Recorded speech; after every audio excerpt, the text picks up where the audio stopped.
حي على الفلاح.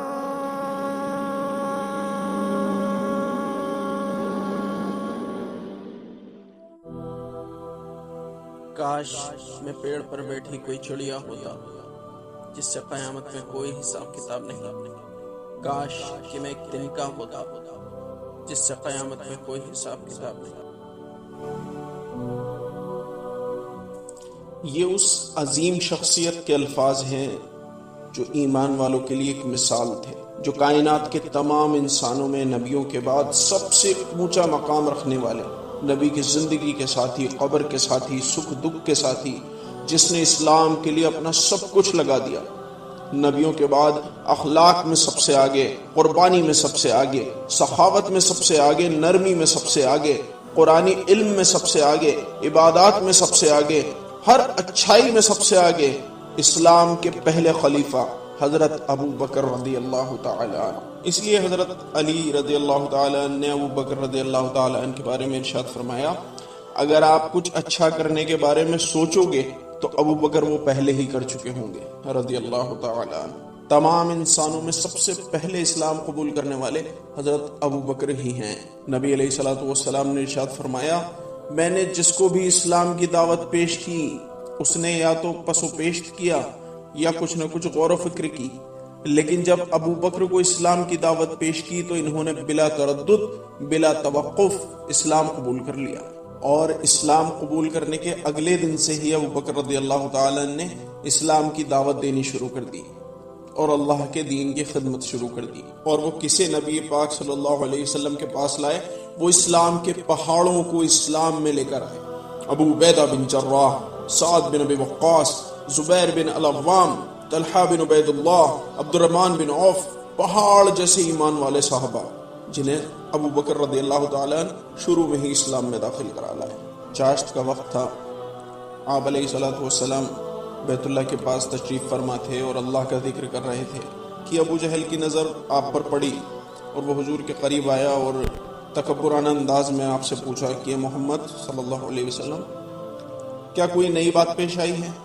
آپ صلی اللہ علیہ وسلم نے ارشاد فرمایا، ہاں، آج مجھے معراج کرائی گئی۔ وہ ہنسنے لگا اور پھر پوچھنے لگا کہ کس طرف؟ آپ صلی اللہ علیہ وسلم نے ارشاد فرمایا، بیت المقدس کی طرف۔ ابو جہل ہنسنے لگا اور پھر پوچھا، رات آپ کو بیت المقدس کی سیر کرائی گئی اور صبح آپ ہمارے سامنے ہیں؟ پھر کہنے لگا، اگر میں سب کو جمع کر لوں تو کیا آپ وہ بات جو مجھے بتا رہے ہو آپ سب کو بتاؤ گے؟ آپ علیہ الصلوۃ والسلام نے فرمایا، ہاں۔ تو ابو جہل نے لوگوں کو جمع کرنا شروع کر دیا اور آپ صلی اللہ علیہ وسلم نے جو اسے بات بتائی تھی وہ تمسخر کے طور پر لوگوں کو بتانے لگا۔ لوگ اس خبر پر تعجب کا اظہار کرنے لگے اور ناقابل یقین اس بات کو سمجھنے لگے۔ اسی دوران کچھ لوگ ابو بکر رضی اللہ تعالیٰ عنہ کے پاس پہنچے اور اس امید پہ پہنچے کہ انہیں یہ خبر سنائیں گے تو اس خبر کو سننے کے بعد نبی علیہ الصلوۃ والسلام اور ابو بکر رضی اللہ تعالیٰ عنہ کے بیچ دوری اور جدائی ہو جائے۔ وہ سوچ رہے تھے کہ یہ خبر سنتے ہی ابو بکر رضی اللہ تعالیٰ عنہ حضور صلی اللہ علیہ وسلم کی تکذیب کر دیں گے، لیکن جب ابو بکر رضی اللہ تعالیٰ عنہ نے بات سنی تو فرمایا، اگر یہ بات رسول اللہ صلی اللہ علیہ وسلم نے کہی ہے تو یقیناً یہ بات سچ ہوگی، اور فرمایا کہ جب میں روز صبح شام آنے والی وحی کی تصدیق کرتا ہوں، کیا آپ علیہ الصلوۃ والسلام کی کہی گئی اس بات کی تصدیق نہیں کروں گا؟ اس کے بعد آپ رضی اللہ تعالیٰ عنہ فوراً اللہ کے نبی صلی اللہ علیہ وسلم کے پاس گئے، جہاں آپ صلی اللہ علیہ وسلم بیٹھے ہوئے لوگوں کو معراج کا واقعہ بیان کر رہے تھے، اور جب آپ صلی اللہ علیہ وسلم واقعہ بتا رہے تھے تو ابو بکر رضی اللہ تعالیٰ عنہ آپ علیہ الصلوۃ والسلام کی ہر بات پر کہہ رہے تھے، حضور صلی اللہ علیہ وسلم نے سچ فرمایا، ہر بات کی تصدیق کر رہے تھے۔ بس اسی روز سے ہی آپ صلی اللہ علیہ وسلم نے ابو بکر رضی اللہ تعالیٰ عنہ کا نام صدیق رکھ دیا۔ ہم سب جانتے ہیں کہ جو شخص اس دنیا میں رسول اللہ صلی اللہ علیہ وسلم کو سب سے زیادہ پیار کرتا تھا، سب سے زیادہ محبت کرنے والا تھا، وہ ابو بکر رضی اللہ تعالیٰ عنہ ہی تھے۔ ایک مرتبہ آپ علیہ الصلوۃ والسلام تپتی دوپہر میں جب سورج چہروں کو جھلسا دینے والی گرمی دے رہا تھا، آپ علیہ الصلوۃ والسلام ابو بکر رضی اللہ تعالیٰ عنہ کے گھر گئے۔ عرب میں دوپہر کو کہیں جانے کا رواج نہیں تھا۔ جب آپ صلی اللہ علیہ وسلم نے دروازہ کھٹکھٹایا، ابو بکر رضی اللہ تعالیٰ نے دروازہ کھولا۔ گھر میں حضرت عائشہ، حضرت اسما رضی اللہ تعالیٰ عنہ بھی تھیں۔ ابوبکر رضی اللہ تعالیٰ نے آپ صلی اللہ علیہ وسلم کو اپنی چارپائی پر بٹھایا اور خود دو زانو ہو کر ادب کے ساتھ آپ کے سامنے بیٹھ گئے اور پوچھا، یا رسول اللہ، میرے ماں باپ آپ پر قربان، کیا کوئی اہم بات پیش آئی ہے؟ آپ صلی اللہ علیہ وسلم نے ارشاد فرمایا، اللہ نے مجھے ہجرت کی اجازت دے دی ہے۔ عرض کیا، یا رسول اللہ، کیا مجھے بھی آپ کی رفاقت کا، آپ کے ساتھ چلنے کا شرف حاصل ہوگا؟ اللہ کے رسول صلی اللہ علیہ وسلم نے ارشاد فرمایا، ابوبکر ہاں۔ یہ سن کر ابوبکر رونے لگے، خوشی کے مارے رونے لگے۔ عائشہ رضی اللہ تعالیٰ عنہ فرماتی ہیں کہ اللہ گواہ ہے کہ مجھے اس سے پہلے یہ بات معلوم نہیں تھی کہ کوئی خوشی کے مارے بھی رو سکتا ہے۔ ابوبکر رضی اللہ تعالیٰ عنہ یہ بات جانتے تھے کہ وہ ہجرت کے دوران قتل کیے جا سکتے ہیں، پر انہیں اس بات کی پرواہ نہیں تھی۔ یہ ان کی محبت تھی نبی کے لیے، یہ ان کی محبت تھی اللہ کے حبیب محمد صلی اللہ علیہ وسلم کے لیے۔ وہ اپنا سارا مال لے کر آپ صلی اللہ علیہ وسلم کے ساتھ ہجرت کر گئے۔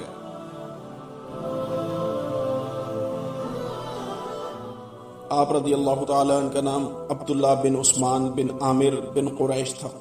آپ رضی اللہ تعالیٰ عنہ مسلمانوں کے امام اور مشرقین کے لیے برہنہ تلوار تھے۔ آپ رضی اللہ تعالیٰ عنہ کی ولادت رسول اللہ صلی اللہ علیہ وسلم کی ولادت کے 2.5 سال بعد ہوئی۔ آپ کا رنگ گورا تھا۔ آپ اس حالت میں جوان ہوئے کہ آپ ظلم کے نام سے بھی واقف نہیں تھے۔ آپ زمانہ جاہلیت کی گندگی سے بہت دور تھے اور آپ عرب کے بہترین اخلاق سے آراستہ تھے۔ آپ کی فطرت میں اسلام سے پہلے سے ہی لوگوں کی مدد کرنا، لوگوں کو کھانا کھلانا اور بہت سی اچھی باتیں شامل تھی۔ آپ کے والد کا نام عثمان اور کنیت ابو قحافہ تھی۔ آپ کی والدہ کا نام سلمہ بنت صخر اور ان کی کنیت ام الخیر تھی۔ آپ کی والدہ نے شروع میں ہی اسلام قبول کر لیا تھا، مگر والد محترم نے فتح مکہ کے بعد اسلام قبول کیا۔ حضرت عمر رضی اللہ تعالیٰ عنہ کے دور خلافت میں ایک مرتبہ کچھ لوگ بیٹھے ہوئے تھے، باتیں کر رہے تھے۔ کچھ ان میں سے حضرت عمر رضی اللہ تعالیٰ عنہ کو حضرت ابوبکر رضی اللہ تعالیٰ عنہ پر فوقیت دے رہے تھے، اور یہ بات عمر رضی اللہ تعالیٰ عنہ کے پاس پہنچی تو عمر رضی اللہ تعالیٰ عنہ نے فرمایا کہ ہجرت کی رات رسول اللہ صلی اللہ علیہ وسلم غار کی طرف جانے کے لیے نکلے تو ابوبکر رضی اللہ تعالیٰ عنہ بھی آپ کے ساتھ تھے۔ ابوبکر رضی اللہ تعالیٰ عنہ راستے میں چلتے وقت کبھی آگے چلتے، کبھی پیچھے چلتے۔ اللہ کے رسول صلی اللہ علیہ وسلم نے جب یہ دیکھا تو پوچھا کہ ابوبکر کیا وجہ ہے کہ تم کبھی میرے آگے چلتے ہو، کبھی میرے پیچھے چلتے ہو؟ ابوبکر رضی اللہ تعالیٰ نے کہا، یا رسول اللہ صلی اللہ علیہ وسلم، میں آپ کے پیچھے چلتا ہوں تاکہ دیکھوں کہیں کوئی آپ کا پیچھا تو نہیں کر رہا، اور پھر میں آپ کے آگے آ کر دیکھتا ہوں کہ کہیں کوئی دشمن گھات لگا کر تو نہیں بیٹھا ہوا۔ جب آپ صلی اللہ علیہ وسلم غار ثور کے پاس پہنچے تو حضرت ابوبکر رضی اللہ تعالیٰ نے اللہ کے رسول صلی اللہ علیہ وسلم کو روکا اور کہا کہ اللہ کے رسول، آپ ذرا ٹھہریں، پہلے مجھے اس غار میں جا کر دیکھ لینے دیں تاکہ میں دیکھ لوں کہیں کوئی اندر کوئی سانپ، بچھو یا کوئی اور زہریلا جانور تو نہیں۔ یہ کہہ کر ابوبکر رضی اللہ تعالیٰ غار کے اندر گئے اور اپنے ہاتھوں سے سوراخ ٹٹولنے لگے اور تمام سوراخوں کو کپڑے سے بند کر دیا۔ جب سارا کپڑا ختم ہو گیا تو دیکھا ابھی ایک سوراخ اور بچا ہوا ہے، تو اس پر آپ نے اپنے پیر کا انگوٹھا رکھ لیا۔ اس کے بعد رسول اللہ صلی اللہ علیہ وسلم کو غار کے اندر بلایا۔ جب صبح ہوئی، غار میں روشنی داخل ہوئی تو آپ صلی اللہ علیہ وسلم نے دیکھا کہ ابوبکر کے بدن پر کپڑے ہی نہیں۔ آپ صلی اللہ علیہ وسلم نے تعجب سے پوچھا، ابوبکر تیرے کپڑے کہاں ہیں؟ آپ رضی اللہ تعالیٰ عنہ نے سارا واقعہ بیان فرما دیا۔ تو آپ صلی اللہ علیہ وسلم نے دعا فرمائی کہ یا اللہ، ابوبکر کو میرے ساتھ میرے درجے میں کر دے۔ اس کے بعد عمر رضی اللہ تعالیٰ نے فرمایا، اس ذات کی قسم جس کے قبضے میں عمر کی جان ہے، ابوبکر رضی اللہ تعالیٰ عنہ کی وہ رات عمر کے تمام خاندان سے زیادہ بہتر ہے۔